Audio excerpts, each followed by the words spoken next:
Bueno, y en este nuevo episodio llamado La UCI salva o prolonga el sufrimiento. Qué pregunta tan fuerte, tan incómoda y también tan difícil de resolver. Y para hablar de este episodio voy a clasificar a los pacientes en cuatro grupos. El primer grupo son los pacientes que ingresan a la UCI y que salen en una corta estancia, sí, a lo mejor 48 horas. El motivo por el cual ingresaron se resolvió y salen de la UCI sin ninguna secuela. El segundo grupo son los pacientes que entran en la UCI y que fallecen, igual en un corto tiempo. Vamos a poner un margen de 48 horas. El tercer grupo son los pacientes que ingresan a la UCI, que salen y que tienen alguna secuela tras haber estado en cuidados intensivos. Y el cuarto grupo es a los que se les prolonga el sufrimiento. Entonces, hablando primero del tercer grupo, se dice que el dolor y el miedo son los recuerdos más frecuentes que los pacientes pueden tener tras haber salido de la UCI. Y entonces, si alguien tiene dolor y tiene miedo, seguramente la combinación de estas emociones ha de hacer que el paciente la pase muy mal. Aproximadamente hace 10 años, una importante política tuvo un accidente automovilístico y permaneció 2 semanas en unidad de cuidados intensivos, aparentemente intubada y sedada. Al salir y recuperarse, la entrevistaron en un programa de televisión y esta política describió a la UCI como una sucursal del infierno. Y dentro de la descripción que ella hacía, decía, en ocasiones sentía que me iba a morir y en otras ocasiones dice, me quería morir.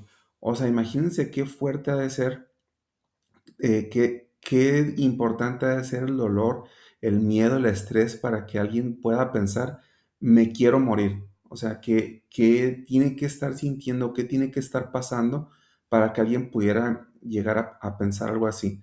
Y entonces, por qué alguien puede describir a la UCI como un lugar tan feo? Si sabemos que desde hace décadas y hasta la fecha, el avance en la medicina ha sido muy grande.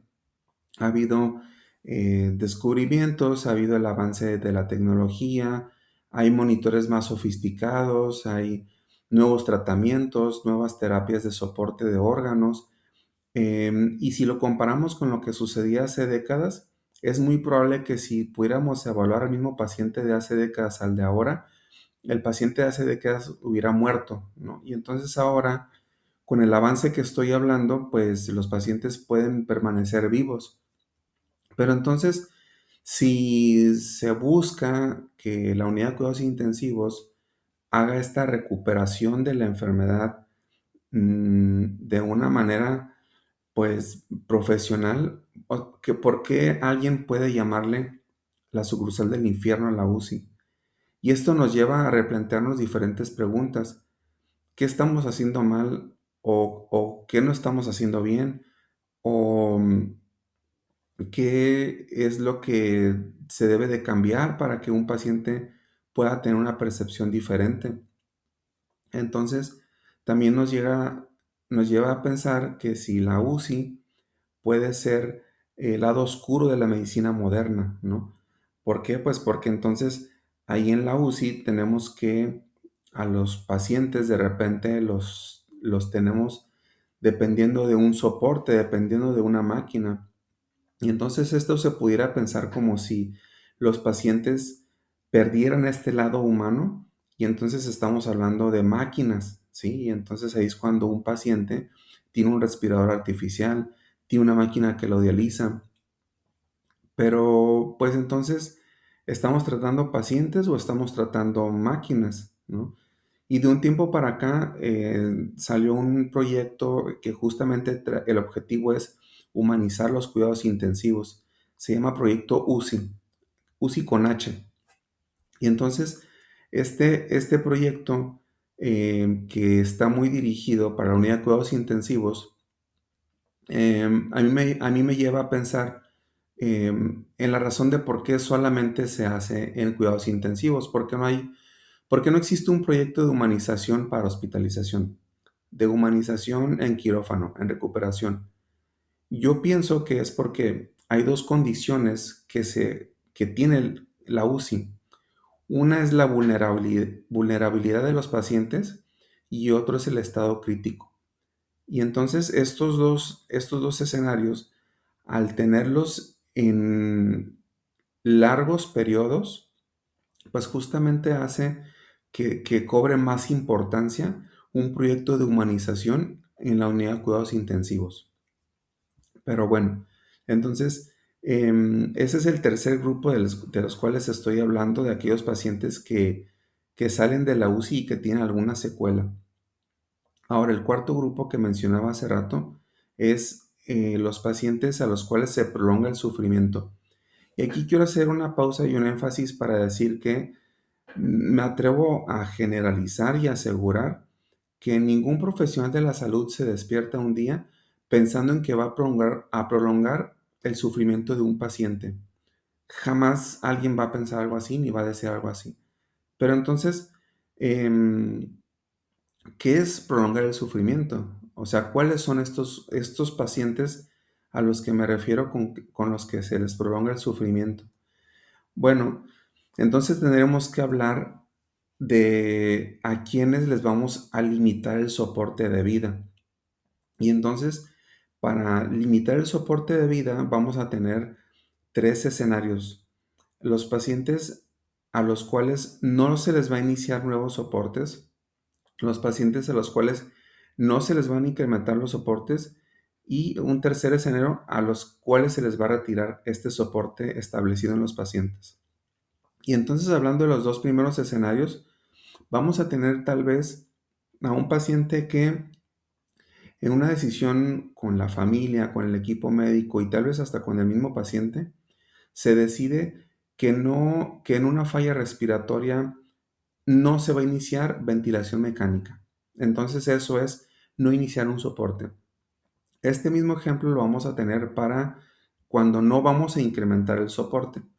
Ahora vamos a decir que tenemos ya un paciente en ventilación mecánica, pero que lo tenemos con unos parámetros y que aunque de acuerdo a las necesidades de oxigenación necesitaría más apoyo respiratorio, no lo vamos a aumentar, ¿sí?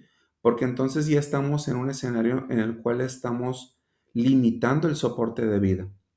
Y entonces aquí tenemos que tener una definición muy clara que es la futilidad. ¿A qué se refiere esta palabra? Es todo acto médico en la cual se desaconseja porque es clínicamente ineficaz o no mejora el pronóstico ni los síntomas ni las enfermedades que están pasando en el paciente en ese momento. Y por el contrario, que no tiene un beneficio, se puede considerar que también puede tener un impacto negativo en la misma salud o tal vez en costos o también puede tener un impacto social o un impacto hacia el hospital en forma negativa. Entonces, hay un grupo de pacientes en los cuales cae en la futilidad, en donde no se benefician y por el contrario puede tener un impacto negativo. Y entonces aquí tenemos que hacer una estrategia distinta que es la adecuación del esfuerzo terapéutico. Es decir, ¿qué tanto vamos a establecer para este paciente en medidas de soporte, en medidas de soporte de vida? Es un tema bastante complejo, pero entonces aquí, justamente cuando no queremos prolongar el sufrimiento de los pacientes, tendríamos que hablar entonces primero de la limitación del soporte y posterior de los cuidados al final de la vida. Y los cuidados al final de la vida son esta serie de intervenciones que permiten tener un proceso de muerte digna para el paciente. El objetivo es aliviar el sufrimiento y atender necesidades mentales, emocionales y o espirituales. Pero ¿qué creen? No solamente del paciente, sino de la familia. Porque en algunas ocasiones vamos a tener pacientes que no están ya en calidad para tomar decisiones. Tal vez su estado de conciencia no es el adecuado justamente para tomar estas decisiones. Y entonces viene un familiar responsable a tomar las decisiones. Al hablar de un familiar responsable me refiero al tomador de decisiones. Y les decía entonces que los cuidados al final de la vida no son únicamente para el paciente, sino también son aplicados para la familia. Y entonces, em, ¿cómo vamos a conducir, cómo vamos a llevar estos cuidados? Pues la parte más importante es en cuanto a la comunicación que se le da al familiar. Debe ser una comunicación clara, debe de ser empática, debe de ser con un lenguaje sencillo y evitar en la medida de lo posible los tecnicismos médicos. Y cuando un familiar tiene la información correcta, va a tomar las mejores decisiones.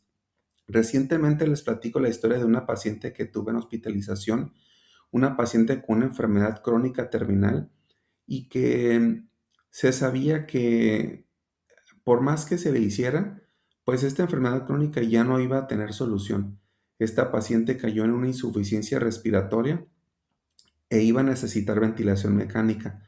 De la mano de la familia y del resto del equipo médico en intervención con la paciente, se decidió que no se iba a intubar. Lamentablemente la paciente falleció, pero se respetaron las decisiones de la familia y de la paciente para que no se intubara. ¿Por qué? Porque iba a caer entonces en el escenario de este cuarto grupo, en el cual solamente íbamos a prolongar el sufrimiento. Íbamos a caer en la futilidad médica, en donde les platicaba que no íbamos a tener un beneficio, sino por el contrario íbamos a tener un impacto negativo.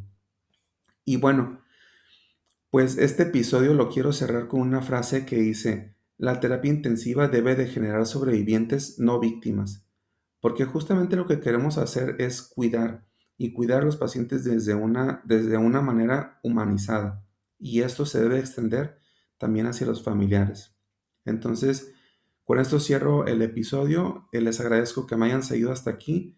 No olviden suscribirse al canal y bueno, pues muchas gracias por permanecer.